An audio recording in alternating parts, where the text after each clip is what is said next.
Greetings to one and all. I am Mr. Sambhajirao Suryavanshi. Would like it very much to welcome one and all for today's very sensational, highly patriotic and very important poem under the title Where the Mind is Without Fear. This poem Where the Mind is Without Fear is composed by Indian poet Rabindranath Tagore. This poem was written originally in Bengali. Later on, it was translated into English by Rabindranath Tagore. Rabindranath Tagore composed this poem when India was under the British rule. And I would like to say about this poem that the poet is asking for the total freedom of deeds, actions, and words to the Almighty God.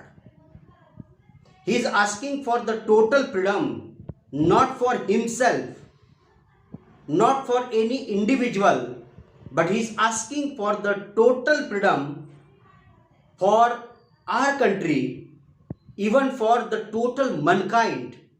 And that's why, in a word, I would say that the poem is absolutely fantastic. The poem is highly patriotic. Every citizen of India, every lover of English, and every aspirant student and every countryman should study this poem where the mind is without fear. The poet is asking for the economic, cultural, educational, intellectual freedom from the God. So, without wasting so much time, I am going to explain the poem line by line. It is one of my favorite poems, and I am going to talk about this poem, going to explain every line. I hope everyone will enjoy this poem. So, my friends, let's start the poem. First of all, at the very outset, I am going to read the poem aloud. Pay very close attention to each and every word and sentence. I am going to read out the poem between the lines. Where the Mind is Without Fear by Rabindranath Tagore. Where the mind is without fear and the head is held high, where knowledge is free, where the world has not been broken up into fragments by narrow domestic walls, where words come out from the depth of truth, where tireless striving stretches its arms towards perfection, where the clear stream of reason has not lost its way into the dreary desert sand of dead habit, where the mind is led forward by thee into ever widening thought and action, into that heaven of freedom, my Father, let my country awake. Now, my friends, first of all, try to understand what are the difficult words in the poem so that it will be easy for every one of you to understand the poem properly. Fragments. Fragments means small pieces. Narrow domestic walls. Narrow domestic walls means divisions on the basis of caste, religion, race, and color of the skin. Tireless striving, continuous efforts, or hard work stretches its arms means attempts to achieve a goal. Dreary desert sand of dead habit means old traditional rituals and customs, ever widening, continuously broadening. Heaven of freedom, total freedom of thoughts, deeds, and actions. Now, my friends, enjoy the poem. Line by line explanation I am going to talk about. The very first line is, where the mind is without fear and the head is held high. In the very first line, the poet prays to the Almighty that his countrymen should be free from any fear of oppression or forced compulsion. He wishes that everyone in his country has his head held high in the dignity. In other words, according to him, in a truly free country, every person should be fearless and should have a sense of self dignity. Where knowledge is free means what? In the second line of where the mind is without fear, and the poet dreams of a nation where knowledge would be free. Education should not be restricted to the upper class only, but everybody should be allowed to acquire knowledge. Not only that, the children should learn freely from the nature and the world around them.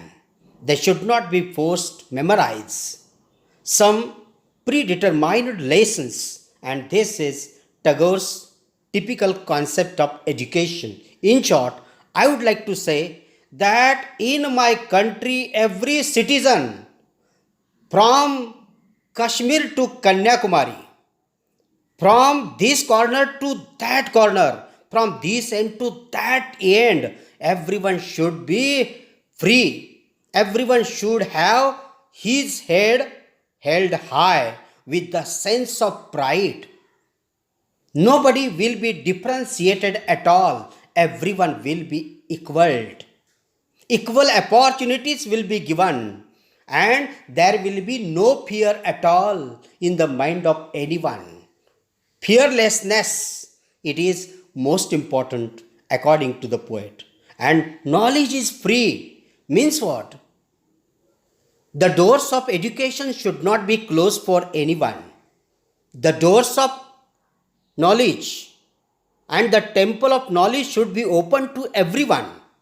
It is very important message the poet has given in this poem. Now let's move on to the next two more lines. Where the world has not been broken up into fragments by narrow domestic walls. In the next two lines, the poet emphasizes the unity of not only of his countrymen but also of the entire world. He thinks there should be no division among people based on their caste, creed, color, religion, or other baseless superstitions. In other words, prejudices and superstitions should not divide the people in groups and break their unity. My friends, I know it well, everybody knows it well, that all fingers are not equal. Similarly, though we are different in the language, in the culture, in the costumes, in the mannerism, but nationality, it is the common one, that is Indian. We are Indian first, then we are Maratha, Brahmin, Dalit, Muslim, etc. The poet does not want any kind of the narrow domestic wall. In pre-independence India, there were several divisions, and to some extent, even today, we find some narrow domestic walls we constructed among each other. People are differentiated on the basis of caste, on the basis of religion, on the basis of language they speak, on the basis of region that they are resided, and on the basis of color of the skin. Several other parameters are there on the basis of which there is a difference between two people, between two communities, but this difference the poet does not like. He strongly condemns it, he strongly criticizes it and says that I am and you are equal. There is no difference at all. The doors of education open for me, you and everybody. It is open for all of us. And that's why no prejudice, no any harmful ritual or harmful customs Our society, it is made of many people, and that's why it is important to understand that there is a unity in diversity. United we stand and divided we fall. As a nation, we are one. As a nation, we are one, and as our nationality, it is the common one. Our nationality comes first, then other things. Next two lines, where words come out from the depth of truth. In lines number 5 of Where the Mind is Without Fear, Tagore wants a nation where people are truthful. They should not be superficial, and words should come out from the depth of their hearts. It means that whatever you speak, whatever you tell, that should be only truth, nothing else. Every word uttered by you should come out of the depth of your heart, and it should be the truthful one, because truth is beauty. Where tireless striving stretches its arms towards perfection.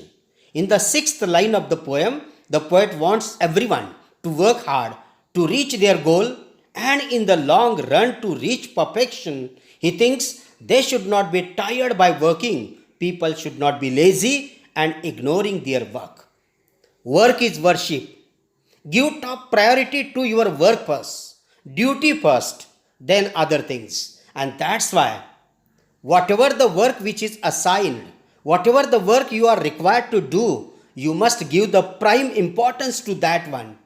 And that's why you are advised to stretch out your arms so that you can easily reach to the perfection, so that you can achieve success. As Swami Vivekananda also said, arise, awake and stop not till the goal is reached. Work hard continuously, unstoppably and fearlessly, and be confident, be sure about the fact that you will achieve success in the work which you have undertaken. Next two lines, where the clear stream of reason has not lost its way into the dreary desert sand of dead habits. In line number 7, the poet compares reason or logical thinking to a clear stream, and in the next line compares dead habits or superstitious beliefs to a dreary desert. He wants the stream of reason not to lose its way into the desert of prejudice. In short, people's thought should be monitored by rational thinking, not by superstition. Logic should rule over old baseless things. My friends, try to understand. Very fantastic poetical terms are used by the poet here. Clear stream. It means your reason, your talent, your intellect. It should not lead you into prejudice, into misunderstanding, or in confused state. And further he said that dreary desert. Dreary desert means into the world of superstition, into the world or matrix of disbeliefs, or into the area where superstitions are there, harmful beliefs are there, rituals are there. That's why the poet wanted us not to enter into the dreary desert, but we should not lose our stream of reason. It means we need to follow the right path only, the perfect direction only, so that we will not be misguided, so we will not be misled at all. Line number 9, 10, and 11. Where the mind is led forward by thee into ever widening thought and action. In line number 9 and 10, the poet wishes his countrymen to be progressive and broad minded. He wants that their minds are led forward and ever widening thought and action by the Almighty. In short, we should be open minded and do something unusual or extraordinary, overcoming the narrowness of mind. It means we need to have the freedom of thought, the freedom of good deeds, and freedom of good actions. If all these things are there, if this total freedom is there, cultural, social, economical freedom it is there, it means total freedom is there, you are absolutely free to expand your horizon and to reach towards the perfection. Into that haven of freedom, my father, let my country awake. In the final line of the poem, the poet addresses the God as father. He asks him to awaken his country into such a heaven of freedom where the above conditions meet.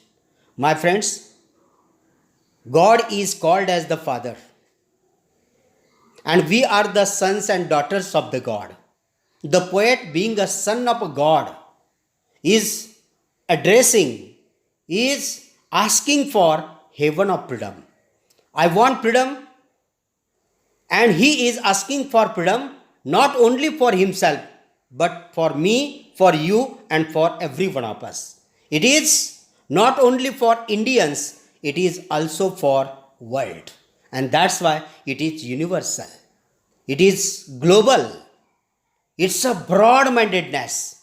It's open mindedness. He is asking for freedom which is applicable to all the mankind. To make it clear, the poet prays to Almighty to raise or lift his country to such heights where freedom would be realized at its best. In turn, he is actually praying that God awakens his countrymen so that they come out from the darkness of ignorance, prejudice, disunity, and all other evils. At the end of this poem, the poet is telling us that yes, I am asking for total freedom for everyone, for all the mankind, that God should lead us from darkness to the light. God should lead us from sorrows to happiness, and He should make us free from the shackles of ignorance, prejudices, misunderstandings, disunity, and superstitions and the disbeliefs.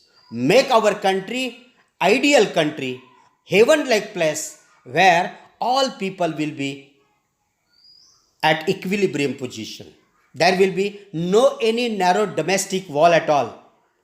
All people will be at the equal level.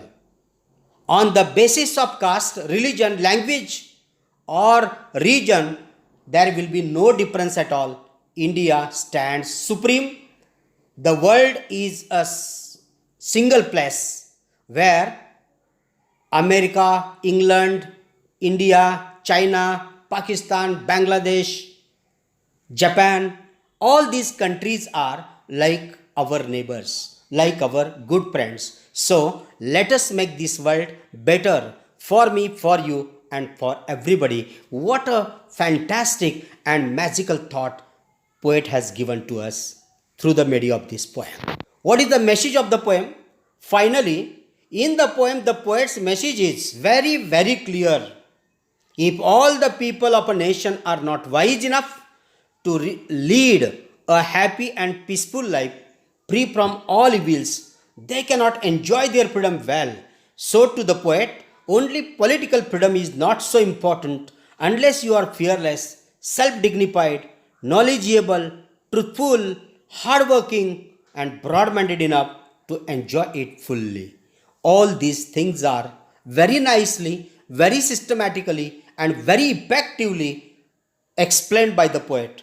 Poet is asking for economical, social, political, intellectual freedom for every one of us.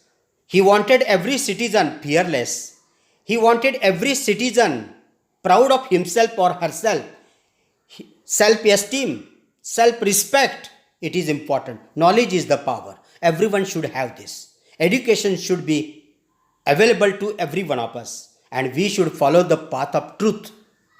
And we must work hard, tenaciously, continuously, with broad-mindedness. Then only we will achieve success. This is what the message of the poem, Where the Mind is Without Fear, by Rabindranath Tagore. End of this poem, I would like to say appreciation of the poem in a point format. The title of the poem is Where the Mind is Without Fear. The poet. The poem is composed by the Indian poet Rabindranath Tagore. The central idea of the poem or the theme of the poem, this is a prayer to God. The poet is praying God to awaken his country into a heaven of freedom, where there is total freedom of good thoughts, good words, good actions, and the doors of education open for everyone. Rhyme scheme. There is no rhyme scheme at all. This poem is written in pre-verse. The figures of speech. The figure of speech found in the poem is personification. Because here, nation, God, all these things are personified. What are the special features of this poem? It conveys strong feelings for the country and the countryman. Extremely patriotic poem. What is the favorite line? Where the mind is without fear and the head is held high. Why? Why I like this poem? I like this poem as it is deeply sensitive, fresh and beautiful. So my friends, the poem Where the Mind is Without Fear by Rabindranath Tagore, I tried my level best to explain the poem from the first to the last line. Line by line, I have given explanation of the poem. Hopefully, every one of you might have enjoyed this poem, might have understood this poem. And before I conclude my presentation today, I would like to request each and everybody to like, share and comment my videos. Without fail, do subscribe my channel and press the bell icon for my upcoming videos. Thank you very much, every one of you.